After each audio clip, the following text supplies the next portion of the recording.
الحمد لله القائل ومن يعص الله ورسوله ويتعد حدوده يدخله نارا خالدا فيها وله عذاب مهين.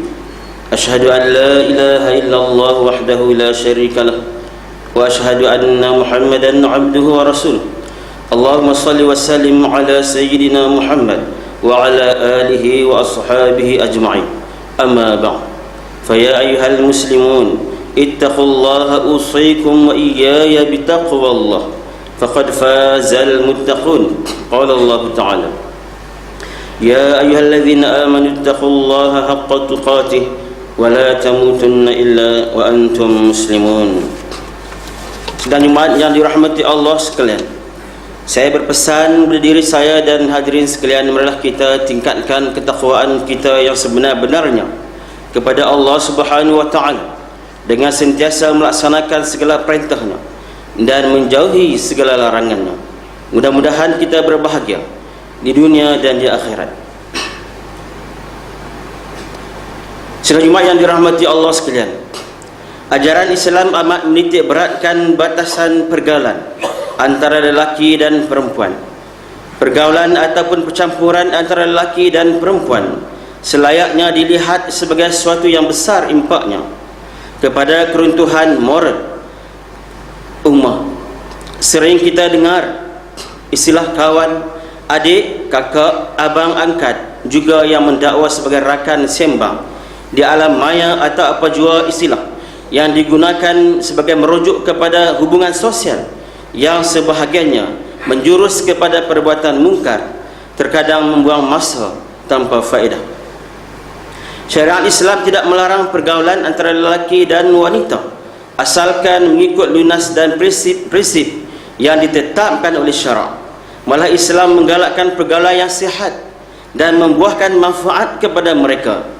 Dalam Islam, pergaulan yang sihat mengambil kira batas-batas mahram dan juga jenis aktiviti yang dijalankan. Pergaulan itu ada dua jenis, iaitu pergaulan sesama jenis dan kedua pergaulan yang berlainan jenis. Jenis yang kedua itu yang sering menimbulkan masalah. Islam mengharuskan penyertaan yang berlainan jenis jantina atas asas menuntut ilmu, pengetahuan dan melakukan aktiviti-aktiviti yang berfaedah dengan menjaga adab-adab pergaulan yang tidak bertentangan dengan syariah Islam. Sedang Jumaat yang dirahmati Allah sekalian, jika diimbas tahun demi tahun senario yang berlaku dalam negara kita hari ini, di mana kes-kes tangkapan khalwat, kes rogol, kes pembuangan bayi, kes cabul yang dilaporkan semakin berleluasa di sana sini adalah berpunca dari pergaulan yang melanggar batas-batas syarak. Justru itu ia adalah tanggungjawab kita bersama yang memerlukan perhatian dan tindakan daripada pelbagai lapisan masyarakat, sama ada individu, keluarga, masyarakat dan negara, bagi menangani masalah ini daripada terus menular. Sekiranya dibiarkan, ia akan memusnahkan dan menghancurkan bangsa dan negara. Fenomena duduk berdua-duaan di taman-taman, bermesra di kafe dan kedai-kedai makan, berjalan berdua-duaan sambil berpegangan tangan, malah ada yang lebih licik dengan menyalahgunakan platform rasmi yang bernama meeting di tempat-tempat yang mencurigakan. Perlu diingat bahawa pertemuan itu perlu ada batasan yang disebabkan keperluan yang tidak dapat dielakkan, dan juga atas dasar kerjasama yang terkawal tanpa menyebabkan perempuan terkeluar daripada fitrah kewanitaannya, atau tanpa membawa fitnah dan gosip liar, atau tanpa melalaikannya dari menunaikan kewajipannya beribadah. Tetapi jika tiada sebab yang penting dan munasabah, Islam melarang lelaki dan perempuan berjumpa dan bergaul bebas. Hadis daripada Sayyidina Umar Al-Khattab radhiyallahu anhu bahawa baginda Rasulullah SAW pernah bersabda, la yakhlu ar-rajul wa imra'ah illa wa ma'a syaitan atau kama qala. Yang bermaksud, janganlah bersunyi-sunyian, yakni berkhalwat seorang lelaki dengan seorang perempuan, kerana sesungguhnya syaitan bersama-sama mereka. Hadis riwayat Ahmad dan Al-Baihaqi. Sedang Jumaat yang dirahmati Allah sekalian, dalam memelihara batas-batas pergaulan Allah menyuruh lelaki dan perempuan agar menundukkan pandangan sebahagian mereka apabila bertemu ataupun berselisih di jalan, seperti mana firman Allah Subhanahu wa taala. A'udzu billahi minasyaitonir rajim. Qul lil mu'minina yaghuddu min absarihim wa yahfazu furujahum dzalika azka lahum innallaha khabirum bima yasna'un wa qul lil mu'minati yaghuddna min absarihin wa yahfazna furujahun wa la yubdina zinatahunna illa ma zahara minha. An-Nur ayat 30 yang bermaksud, katakanlah wahai Muhammad kepada orang-orang lelaki yang beriman supaya mereka menyekat pandangan mereka daripada memandang yang haram dan memelihara kehormatan mereka. Yang demikian itu lebih suci bagi mereka. Sesungguhnya Allah amat mendalam pengetahuannya tentang apa yang mereka kerjakan. Dan katakanlah kepada perempuan-perempuan yang beriman supaya menyekat pandangan mereka daripada memandang yang haram dan memelihara kehormatan mereka.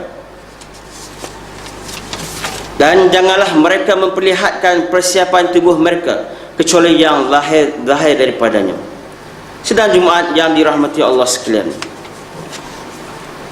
ajaran Islam telah menggariskan prinsip dan hukum bagi lelaki dan perempuan apabila mereka ingin bertemu dan mempunyai urusan-urusan yang tertentu.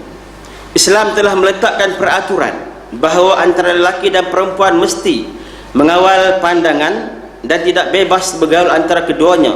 Sedangkan pandangan mata sahaja pun Islam sudah mengawal. Ini kan pula lebih dari itu, seperti berbual-bual, bermesra, keluar bersama-sama, makan bersama-sama, berpegangan tangan. Malahan Islam tidak pernah merestui hubungan lelaki dan perempuan yang bukan mahram dan belum berkahwin dengan tanpa batasan. Pendek kata, ia hanya akan meletakkan diri seseorang itu dalam keadaan berdosa serta boleh menjerumuskan diri ke dalam kancah perzinaan. Firman Allah Subhanahu wa taala dalam surah Al-Isra ayat 32, "Wala taqrabuz zina innahu kana fahishatan wa sa'a sabila." Dan janganlah kamu menghampiri zina. Sesungguhnya zina itu adalah satu perbuatan yang keji dan satu jalan yang jahat yang membawa kepada kerosakan. Sedang Jumaat yang dirahmati Allah sekalian, menangani masalah pergaulan bebas antara lelaki dan perempuan merupakan perkara yang sewajarnya diberi perhatian secara yang bersungguh-sungguh dan berterusan. Cara bergaul itu sebenarnya adalah lambang ketinggian syahsiah, walaupun di mana sekalipun seorang itu berada. Syahsiahnya ibarat ikan di dalam lautan. Meskipun air laut itu masin, tetapi daging ikan itu tetap tawar.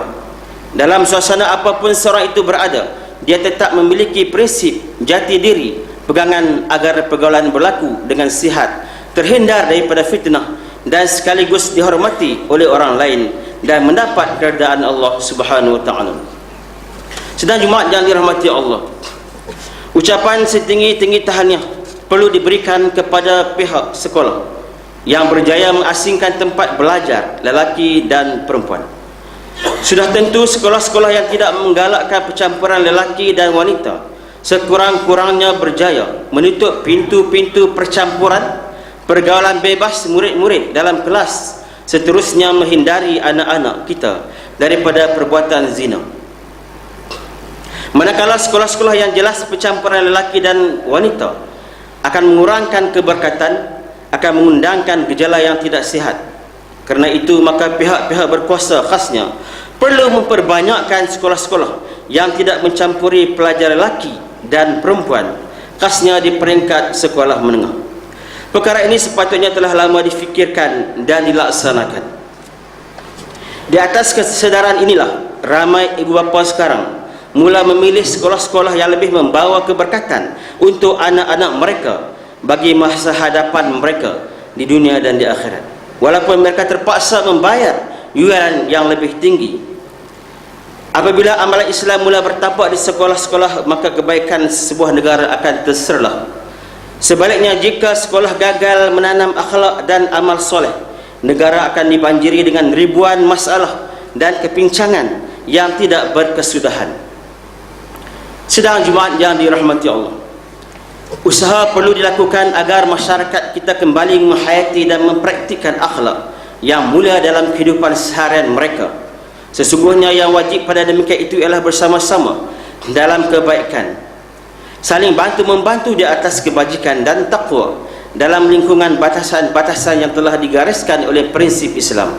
Firman Allah Subhanahu wa taala, surah Al-Maidah ayat 2, wa ta'awanu 'alal birri wat taqwa wa la ta'awanu 'alal itsmi wal 'udwan.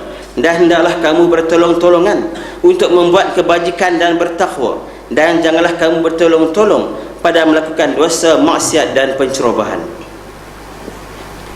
Sidang Jumaat yang dirahmati Allah, peranan ibu bapa juga tidak boleh dinafikan. Walaupun kemungkinan anak sudah dewasa dan bekerja, mereka boleh menziarahi anak-anak untuk mengetahui di mana dan dengan siapa mereka tinggal. Begitu juga sesekali ibu bapa haruslah menziarahi anak mereka yang sedang melanjutkan pelajaran di pusat-pusat pengajian tinggi bagi memupuk kehubungan kekeluargaan sekaligus mengelak terjebak daripada melakukan perbuatan yang mungkar. Sehubungan dengan itu, hendaklah berhubungan dengan mereka agar mereka merasa diperhatikan oleh ibu bapa mereka ketika mereka berjauhan. Antara kegagalan yang ketara ialah aspek didikan ibu bapa dapat kita perhatikan ialah ibu bapa sendiri ada yang reda dengan kemungkaran yang berlaku dalam rumah tangga. Anak-anak dan isteri dilihat tidak melaksanakan kewajipan sebagai seorang muslim dan muslimah. Mereka mengabaikan solat, mereka mendedahkan aurat, bergaya dan mendedahkan bentuk badan melalui media sosial, serta melakukan perkara-perkara yang dilarang oleh syarak. Sebahagian ibu bapa juga membiarkan anak-anak mendedahkan aurat dalam media sosial seperti Facebook, Twitter, Instagram, WhatsApp dan sebagainya. Setengah ibu bapa memilih untuk berdiam diri. Sikap ini boleh menjerumus ibu bapa ke dalam golongan mereka yang dayus, yang dilaknat oleh Allah Subhanahu wa taala, wal a'yadzu billah. Sudah hadirin sekalian, melalui khutbah yang disampaikan ini perlulah diambil beberapa perkara dan iktibar. Yang pertama, umat Islam adalah mematuhi dan seluruh hukum dan batasan-batasan pergaulan berpandukan Al-Quran dan Sunnah agar umat Islam sentiasa mendapat keridaan Allah Subhanahu wa taala. Kedua, umat Islam adalah memastikan anak-anak dididik dengan ilmu-ilmu agama yang sempurna supaya mereka dapat mematuhi batas-batas syarak dalam aspek pergaulan. Ketiga, setiap individu muslim wajib mencegah kemungkaran sama ada dengan tangan, yakni kuasa yang dimiliki, ataupun sekiranya tidak mampu, cegahlah dengan lidah, dan sekiranya tidak mampu juga hendaklah dengan hati. Keempat, umat Islam hendaklah menerima setiap teguran dengan hati yang terbuka dan ikhlas, dan janganlah bersikap sombong, ego dan angkuh. Kelima, masyarakat setempat perlu menjadi mata dan telinga kepada pihak berkuasa dalam mencegah dan melaporkan perkara-perkara yang tidak bermoral, maksiat dan sebagainya. Malah pihak berkuasa juga perlu menerima cadangan-cadangan yang bernas dari pihak orang ramai. A'udzu billahi minasyaitonir rajim. Wal mu'minuna wal mu'minat ba'dhum awliya'u ba'd ya'muruna bil ma'ruf wa yanhauna 'anil munkar wa yuqimuna as-shalah wa yu'tuna az-zakat wa yuti'una Allah wa rasulahu ulaika sayarhamuhumullah innallaha azizun hakim. Surah At-Taubah ayat 71 yang bermaksud, dan orang-orang yang beriman lelaki dan perempuan setengahnya menjadi penolong bagi setengah yang lain. Mereka menyuruh berbuat kebaikan dan melarang daripada berbuat kejahatan, dan mereka mendirikan solat dan mengeluarkan zakat serta taat kepada Allah dan Rasulnya. Mereka itu akan diberi rahmat oleh Allah Subhanahu wa taala. Sesungguhnya Allah Maha berkuasa lagi Maha bijaksana. Barakallahu li wa lakum bil Qur'anil azim wa nafa'ani wa iyyakum bima fihi minal ayati wadh-dhikril hakim wa taqabbala minni wa minkum tilawatahu innahu huwas samiul alim. أقول قولي هذا وأستغفر الله العظيم لي ولكم ولسائر المسلمين والمسلمات فاستغفروه إنه هو الغفور الرحيم. اللهم صل على سيدنا محمد وآله وسلم الله تبارك وتعالى كل صحابة رسول الله أجمعين.